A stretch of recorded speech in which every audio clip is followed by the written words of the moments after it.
Eba Gamindenaz, Zuzenbide Fakultateko Lan Orientazio Zerbitzuko zuzendaria.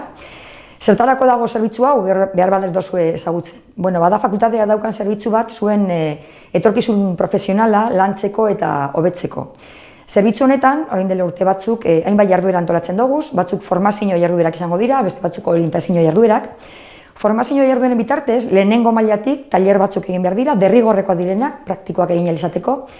Eta tailer horietan, ikasiko duzue nola egin kurrikulum bat, nola gainditu lan elkarrizketa bat, nola gestionatu sare sozialak, bihar etzikalterik ez izateko lanbidean.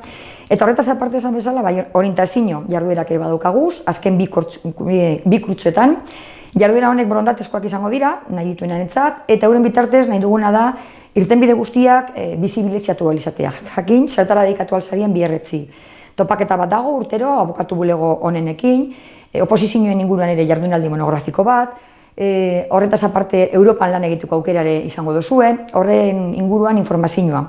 Jarduera bakoitzari buruz noiz izango diren eta non jakiteko, helbide batean helduko jatzue, soc.derecho@deusto.es helbidetik jasoko duzu informazioa.